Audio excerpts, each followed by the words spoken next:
Hello student, आज हम कक्षा 11वीं के अर्थशास्त्र विषय के अध्याय 3 के भाग 3 का अध्ययन करेंगे। आज हम अध्ययन करेंगे प्राथमिक क्रमांकों को संकलित करने की 5वीं विधि, प्रगणकों द्वारा अनुसूचियों को भरना व इस विधि के गुण एवं दोष। प्रश्नावली एवं अनुसूची से आप क्या समझते हैं? अच्छी प्रश्नावली के कौन कौन से गुण होने चाहिए एवं द्वितीय क्रमांक व उनके स्रोतों के बारे में आज हम अध्ययन करेंगे।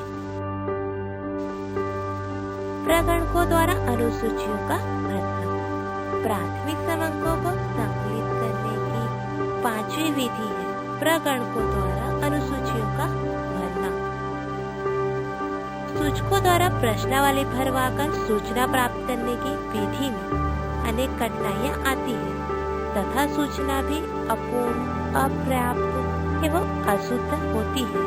इन कठिनाइयों को दूर करने के लिए अनुसंधानकर्ता द्वारा अनुसूचियों में पूछे गए प्रश्नों का उत्तर सूचनादाताओं से पूछकर प्रशिक्षित किए गए प्रगणकों द्वारा भरा जाता है। इस विधि में सबसे पहले प्रगणकों को प्रशिक्षण दिया जाता है और बाद में उन्हें अलग अलग क्षेत्रों में भेज दिया जाता है।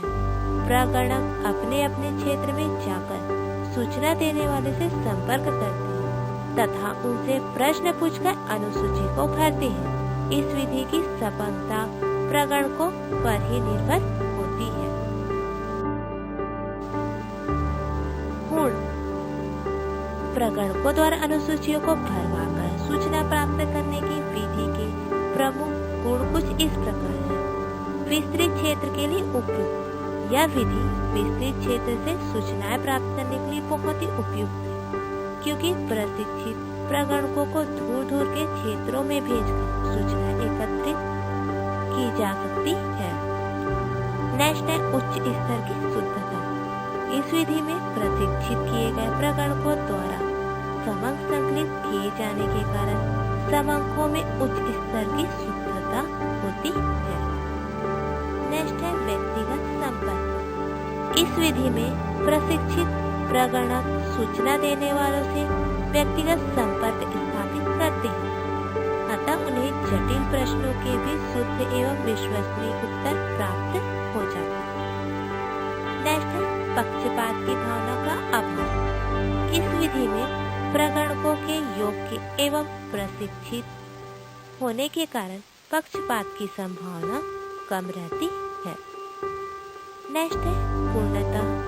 इस विधि में पूर्णता पाई जाती है, क्योंकि प्रगणक द्वारा सभी प्रश्नों के उत्तर प्राप्त किए जाते हैं।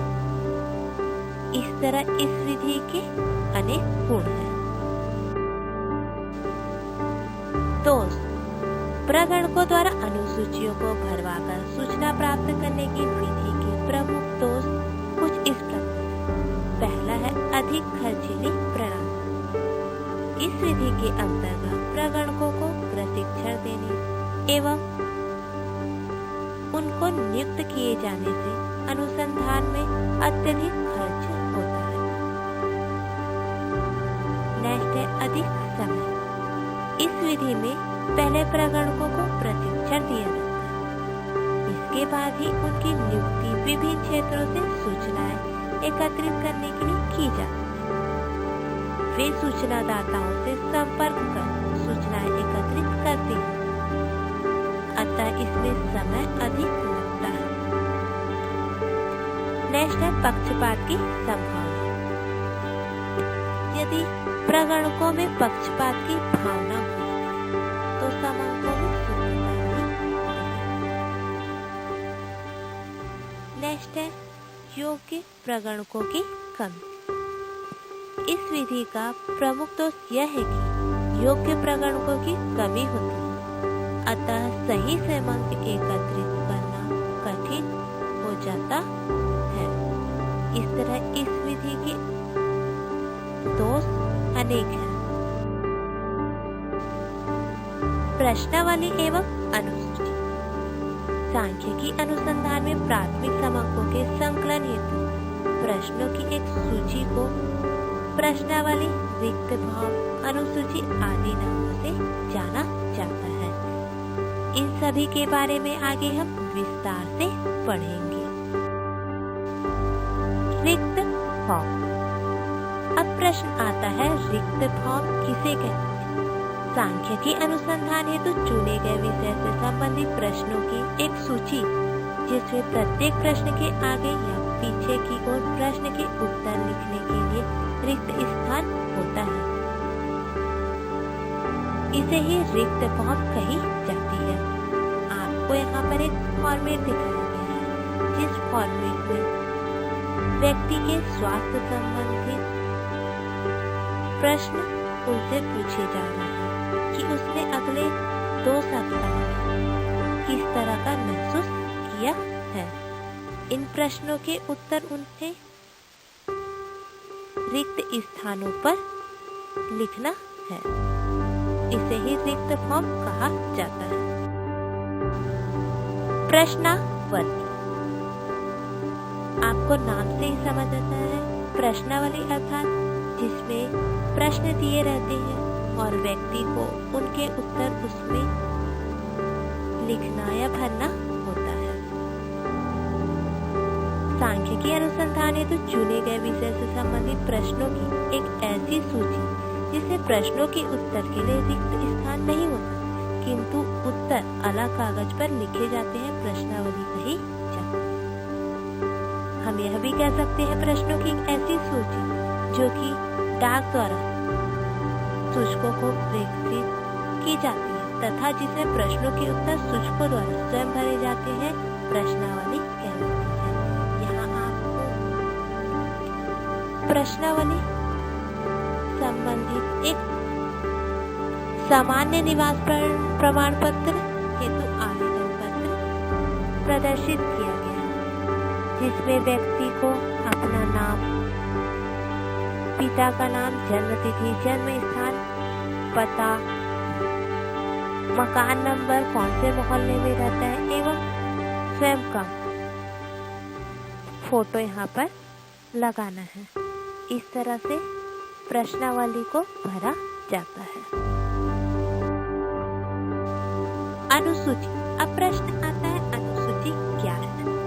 सांख्यिकी अनुसंधान हेतु चुने गए विषय से संबंधित प्रश्नों की एक सूची, जिसमें प्रश्नों के उत्तर प्रगणकों द्वारा सूचकों से पूछताछ करके लिखे जाते हैं, अनुसूची कहलाती है। यहाँ पर आप राजस्व विभाग से संबंधित एक प्रपत्र देख रहे हैं, जिसमें आयकर अधिकारी से या व्यक्ति से संबंधित डिटेल पूछे जा रहे हैं, जिसे व्यक्ति को इसमें पूछताछ करके लिखे जाएंगे। इसे ही अनुसूची कहा जाता है। अच्छी प्रश्नावली के एक अच्छी प्रश्नावली में प्रमुख रूप से निम्नांकित गुणों का होना आवश्यक है। पहला है प्रश्नों की संख्या कम। एक अच्छा प्रश्नावली का पहला गुण है यह होना चाहिए कि प्रश्नावली में दिए गए प्रश्नों की संख्या यथासंभव कम हो। प्रश्नों की संख्या इसलिए कम होनी चाहिए जिससे सूचना देने वाले व्यक्ति उत्तर देते समय अपने आप में बोरियत महसूस न करे। लेकिन इस बात का भी विशेष ध्यान रखना चाहिए कि प्रश्नों की संख्या इतनी कम न हो कि आवश्यक सूचना की प्राप्ति न हो सके। नेक्स्ट है प्रश्न छोटे व स्पष्ट। एक अच्छी प्रश्नावली का दूसरा गुण यह होना चाहिए कि प्रश्न छोटे व स्पष्ट हो। इससे सामान्य व्यक्ति भी प्रश्नावली को समझ सकता है। यदि प्रश्न लंबे, अस्पष्ट एवं कठिन होंगे तो उनको समझना कठिन हो जाएगा। नेक्स्ट है वर्जित प्रश्न। प्रश्नावली में ऐसे प्रश्नों का समावेश नहीं करना चाहिए जिनके पूछने पर सूचना देने वालों के मानसिक पर प्रतिकूल प्रभाव पड़े। नेक्स्ट है उचित स्थान। प्रश्नावली बनाते समय इस बात का ध्यान रखना चाहिए कि प्रश्नों के सामने उत्तर लिखने के लिए उचित स्थान हो।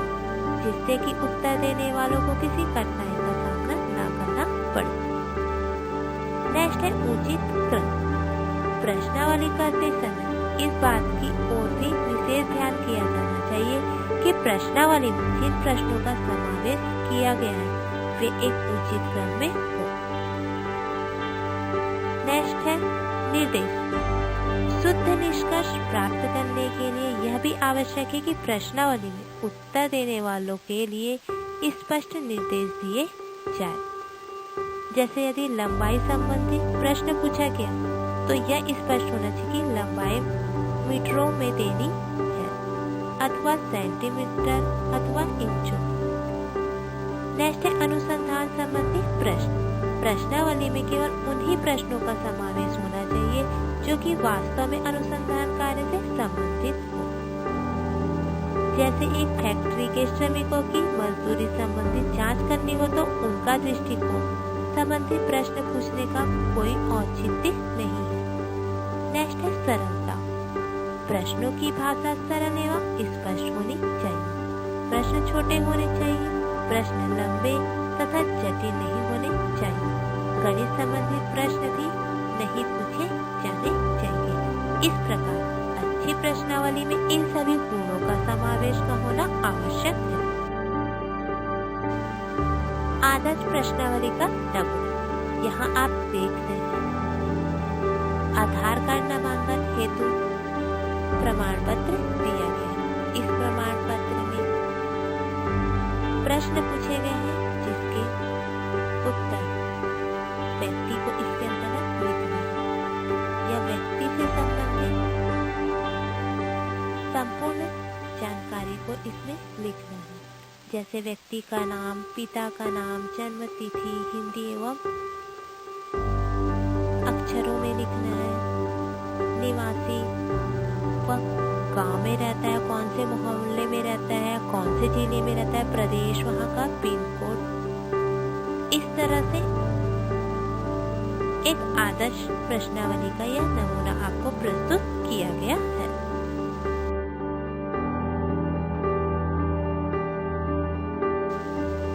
द्वितीय समंकों का संग। आपने इससे पहले पढ़ा था प्राथमिक समंक। प्राथमिक समंक वे समंक है जो अनुसंधानकर्ता द्वारा पहली बार एकत्रित किए। अब हम बात करेंगे द्वितीय समंक क्या है।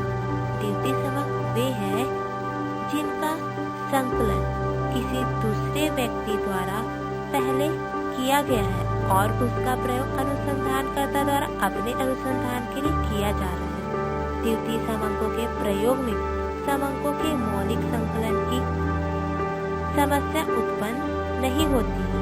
अतः यह कहा जा सकता है कि द्वितीय समंकों का संकलन नहीं बल्कि उनका उपयोग किया जाता है। अर्थात हम यह कह सकते हैं द्वितीय समंक वे समंक है जिनका उपयोग पहले किया जा सकता है और उसे फिर किसी अन्य व्यक्ति द्वारा किया जाता है।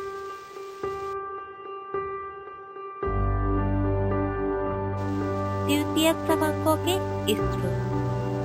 द्वितीयक समंकों को एकत्रित करने के प्रमुख दो स्रोत हैं। पहला है प्रकाशित स्रोत एवं दूसरा है अप्रकाशित स्रोत, जिसके बारे में हम आगे विस्तार से पढ़ेंगे।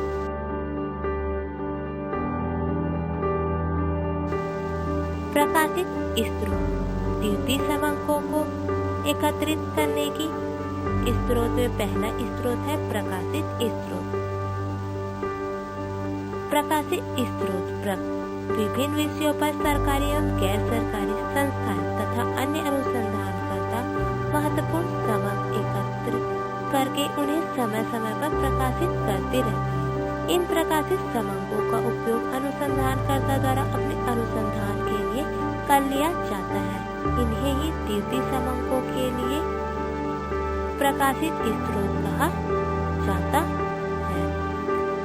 उदाहरण के लिए हम ले सकते हैं जनगणना रिपोर्ट।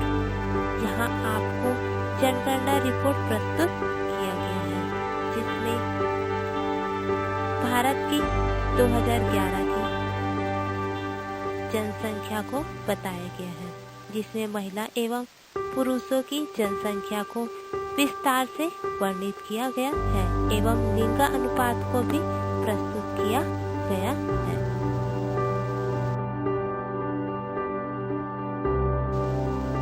अप्रकाशित कीर्ति समंकों को एकत्रित करने का दूसरा स्रोत है अप्रकाशित स्रोत। सभी प्रकार के सांख्यिकी समंक प्रकाशित ही हो यह जरूरी नहीं है।